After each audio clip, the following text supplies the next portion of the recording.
I didn't even know this. Yeah.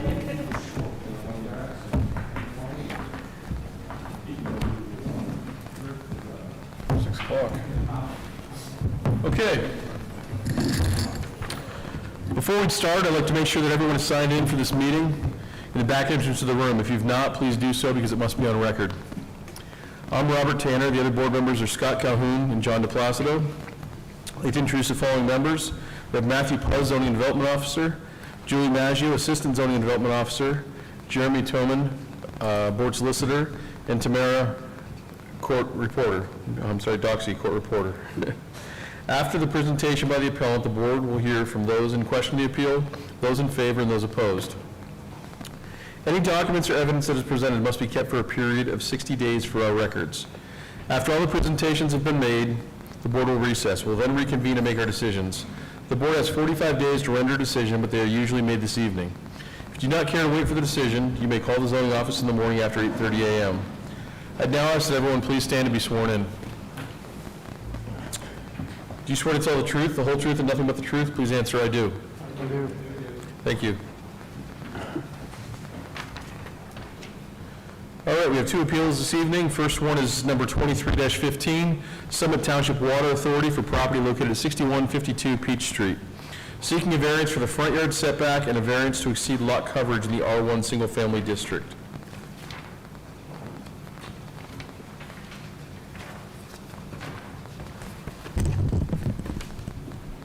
Good evening, everyone. Do you guys have a copy of the plan? So first thing I need is your name and address, please. Yeah, Justin Cree. I'm with CT Consultants, the old Welkin Associates. Sure. On 3200 block of 32nd Street. Okay, thanks. Yeah. Is this right here? That's it, yeah. Yes, we do.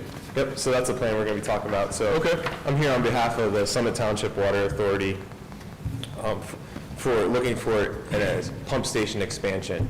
So this property is actually a Peach Street address, but it's at the end of Old Hershey Road, which is a dead-end road. It's a very small property, doesn't really have any other existing use other than the pump station building. And the need for the expansion is we have a high voltage electrical equipment in the existing pump station room, which is actually out of code and a very high safety hazard. We actually had an issue where the pump malfunctioned and leaked water, which is, this project is proposed out of the pump station building and keep those separate. So what we have here is a 12-foot by 25.5-foot addition on the southern end of the existing building that we're looking for a front yard variance and also a side variance.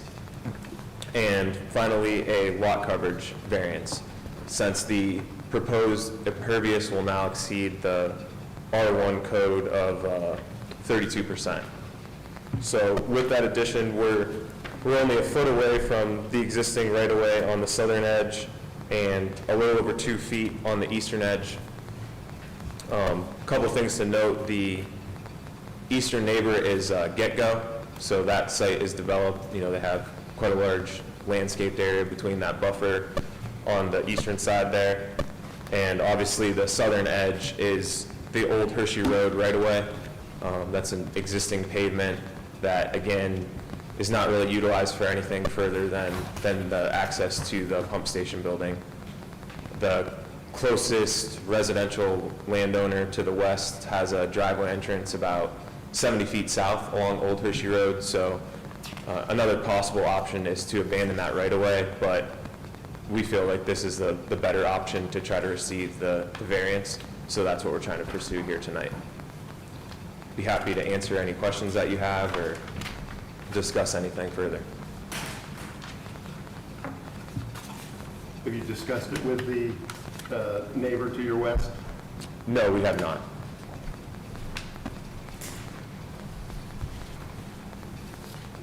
How long has this building been in place? I'm not sure about the exact date. I know it's probably several decades old. As far as the expansion goes too, we have not done any construction plans or any design yet. We're waiting for, variance approval before we started that phase. But looking to that would start pretty much immediately after the Summit Township has received some grant money to do this project, so they do have funds to move forward with the project. But right now, we're kind of still in the preliminary phase. Okay. May I interject? County records indicate that that building was constructed in 1990. Thank you. Thanks, Matt. Is that going to be part of the existing building or separate? Are you going to open that wall up? Yeah, there will be a divider in there, so it'll be like two separate, you know, properties, or buildings, basically. Okay. Along with the addition, there's obviously going to be a little bit of minor utility work. There's an existing gas meter on that southern side that would need to be relocated, and I think a downspout, too. Pretty simple building stuff. And so right now, that old Hershey Road that comes up to the building is a township-owned road, or what is Old Hershey Road right now? Well, that is an open public right-of-way. It is.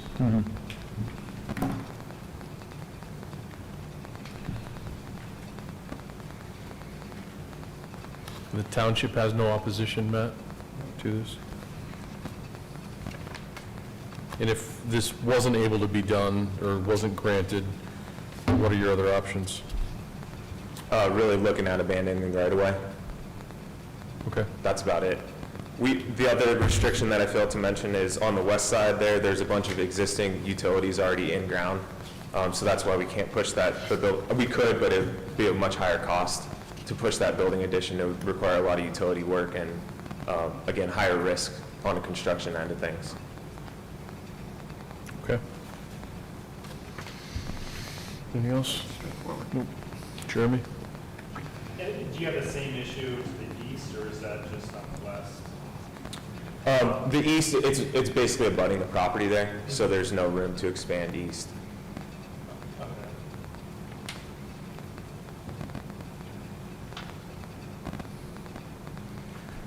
And same thing to this, I guess, to the north end, you've got the bank, looks like. Yeah, the north is a large hill that basically leads to Peach Street. Right. And I don't think we have the room to even put that building on the So north really side. it's building out to the south. Correct, yep.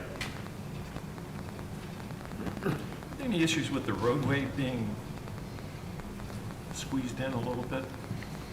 I mean, it won't be the same like the Old French, Old Hershey. They're going to build onto that street. right? So it wouldn't actually come into the road, just the property ends there.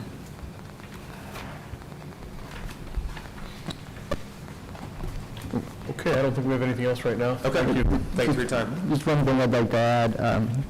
You had mentioned side yard variance. That's actually not required because it's an existing building and they're not encroaching any further. Okay, So it's only the front yard and the lot coverage. Thanks. okay. Thank you. Thank you. Is there anyone in the audience who'd like to speak regarding this? Okay, moving on.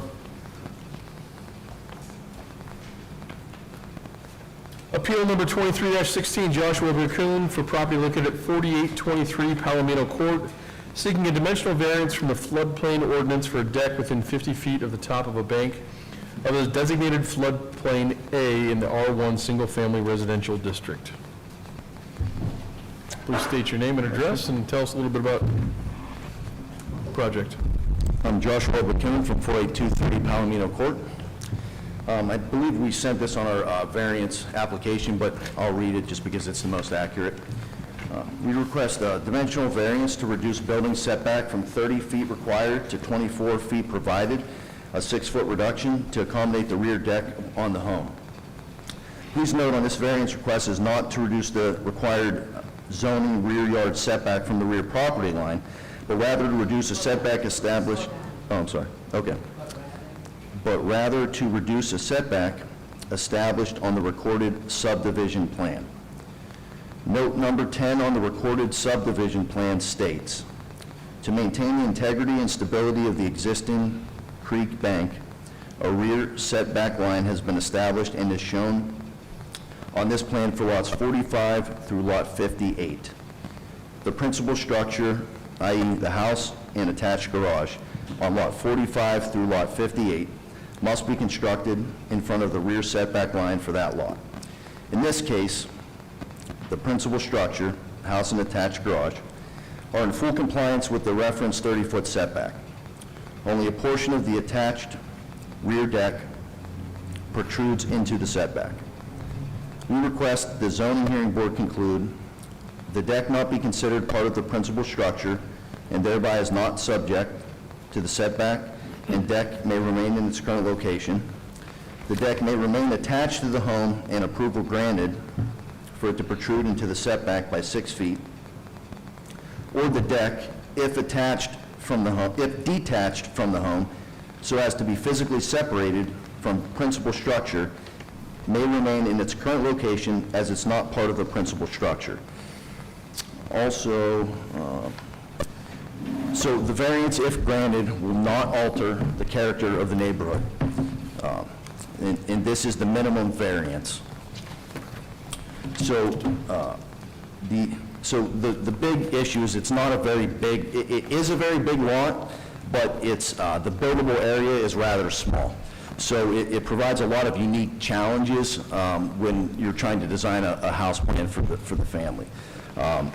And, you know, the note is pretty clear that it only applies to the main structure, so totally ready to, you know, detach it.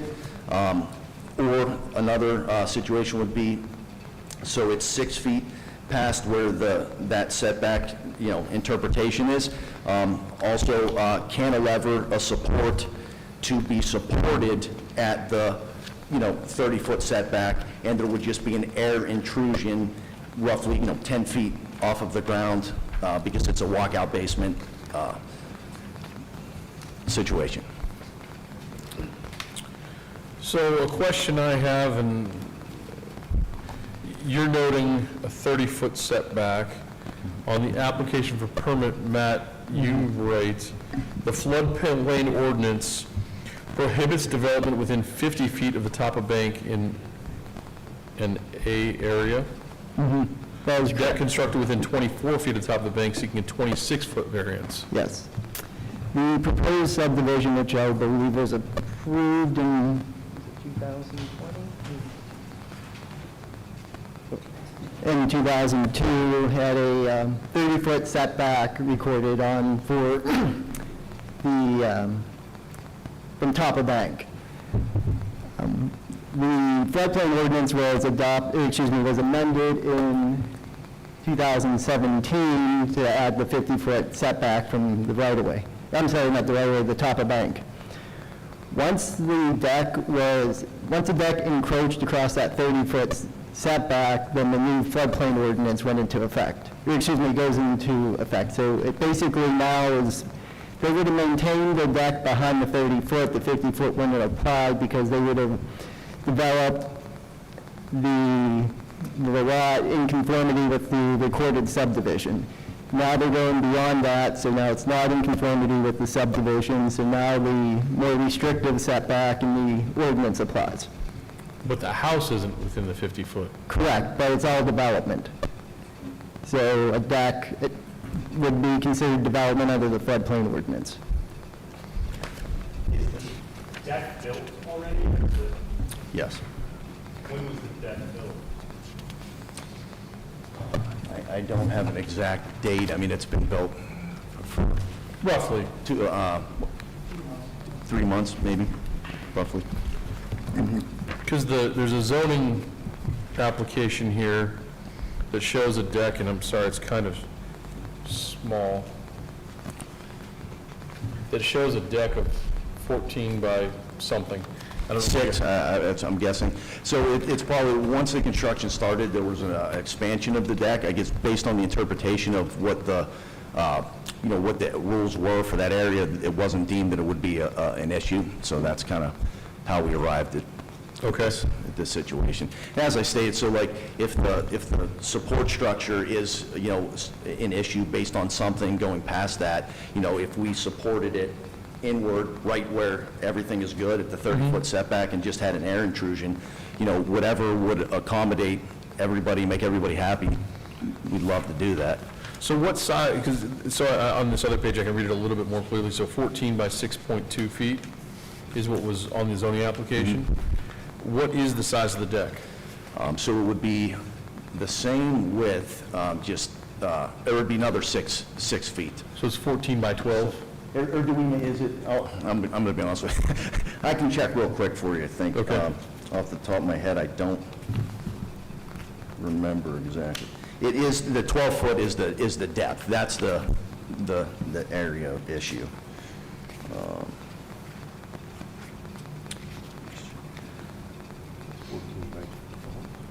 Let's check.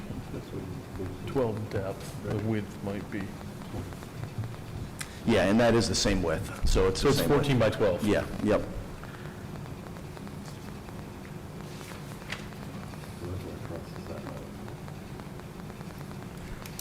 So,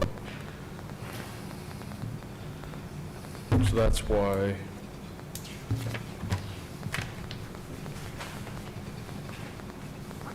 A 6-foot reduction.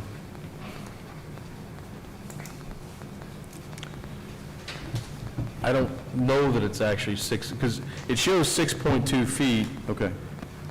but that is, judging simply by scale of my eye, a foot or so back from that line. Do you see that, Matt? But that line is the 30 foot, right? It is the 30 foot. Correct, yeah. Right.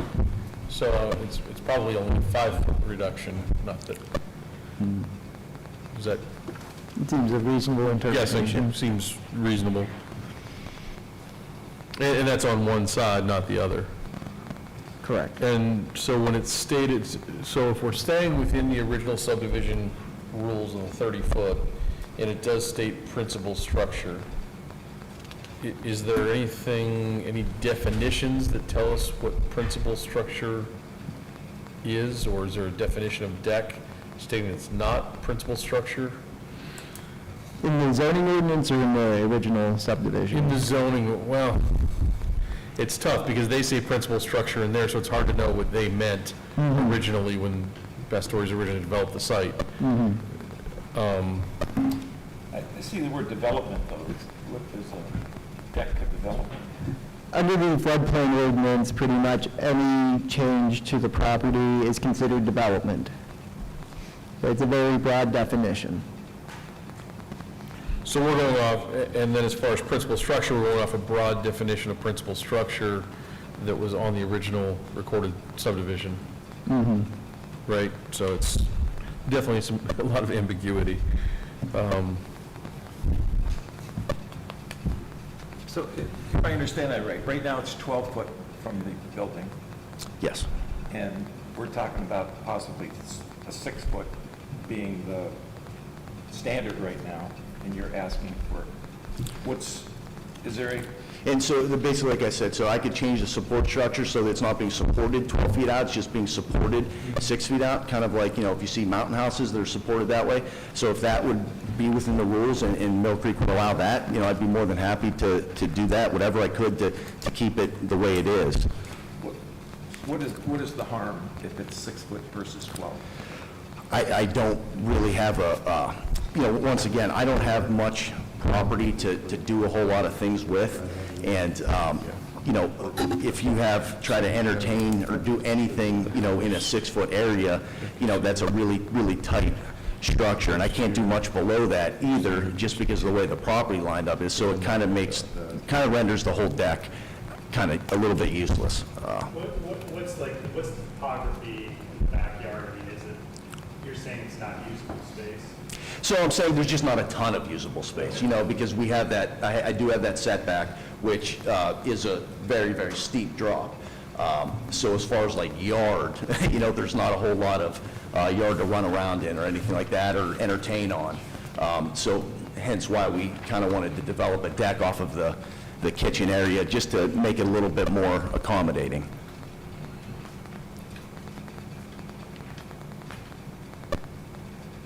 So what is it like steep slope down? It's not, the yard's flat, but Yeah. once you get to that, once you get to the, The embankment? the embankment, yeah, exactly. So, that's the part that,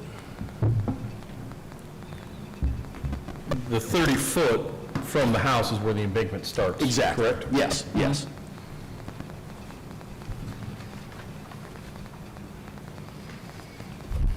Does that vary from the width of the house? Does that embankment vary? Yeah, so so if you're facing the home, on the left side of the home, it's steeper, and then as you get to the right side of the home, it flattens out a little bit, the actual embankment, if you're referring to that. So that 30 foot is a variable.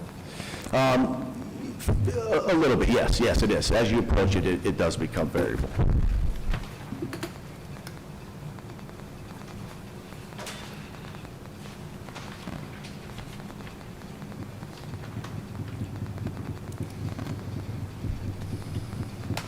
And right now, the deck is supported with a vertical beyond what? Yeah, it's at the edge of the deck, correct. Yeah, it's, In 50 foot, that was not something that was implemented in 2017, you mentioned. Correct. That's correct. And I guess the township's taking the position because that's the more stringent of the two, that's why the variance request, instead of being a 5 or 6 foot variance, is actually a 24 foot variance, is that right? Yes, that is correct. Yes. Yeah, if the deck was in conformity with with the original subdivision plan, we wouldn't be here, but since it does encroach, that's going to trigger the current floodplain ordinance. So, I guess had it been within the building line, then the floodplain ordinance would not have come into play. Correct, yeah, as soon as it encroached beyond that, then it's not in conformity with the recorded plan, which triggers additional regulations. And just so I understand, even though this is not a rear setback issue, if it were, how do you view cantilevers? As the floodplain manager for the township, I find that I would determine that that being cantilevered would be an acceptable alternate, as the purpose of that setback line is to prevent any additional disturbance beyond 30 foot. If it's cantilevered, I do understand there is a violation of the airspace, which still would require a variance, but I think that does go, how do I put this, it's under the spirit of the ordinance, because it's not disturbing any additional land beyond that 30 foot. Okay.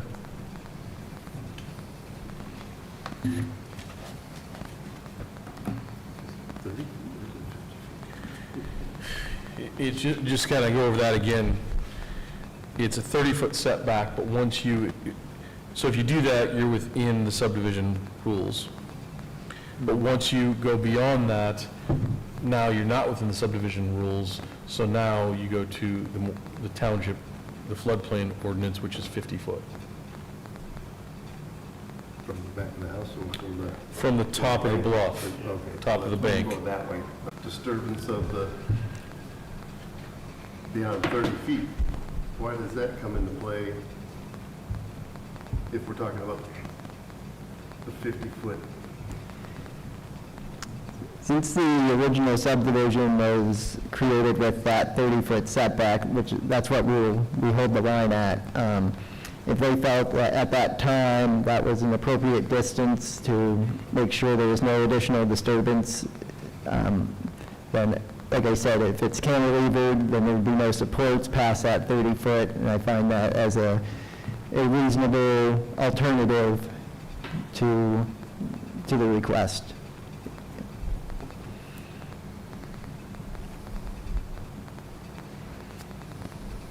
Okay.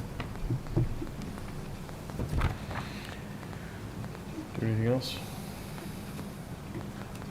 No. Jeremy?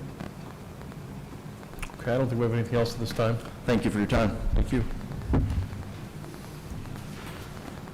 Is there anyone in the audience who'd like to speak on this? Yes. Please come up, state your name and address. I am Dave Miller, 4852 Appaloosa Court, and I'm the president of the Asbury Woods Estates homeowners association, and I wanted to speak in support of the variance. I did satisfy myself that the additional structure wouldn't impinge on any of the property lines, and it also seemed to me that a deck of this type wouldn't alter the flow of water, you know, it wouldn't shunt it either side to the neighbors. So from that point of view, the HOA doesn't have any objections, so I support the variance. Okay, thank you. Thank you. Please come on up.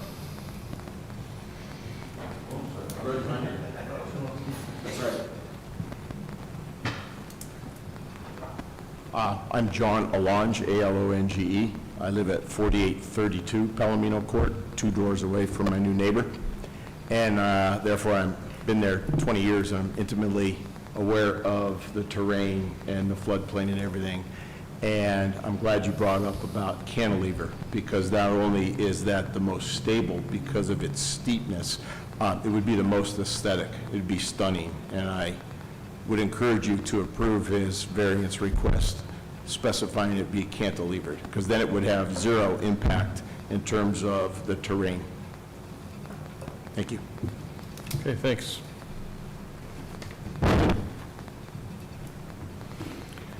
Anyone else? I have one follow-up. Yes. How is it current, if you could step up, Josh? okay, sorry. How is it currently constructed? Is it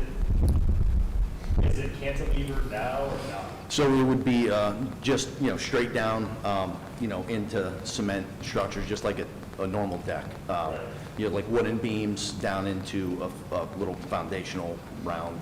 And that's how it's currently constructed? Yes, sir, yes.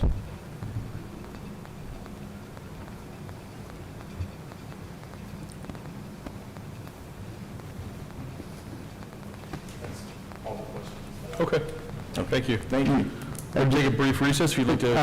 Yes. Mr. Chairman, may I make just one quick comment? As the floodplain manager, I would also encourage a condition about the deck being cantilevered. Okay. If you so deem it appropriate. Okay. We're going to take a recess and should be back shortly.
Okay, please let the record show we reconvened at 6:35.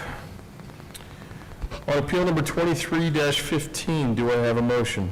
I'll make a motion to grant the variance as requested. Do we have a second? I'll second. All in favor? Aye. Aye.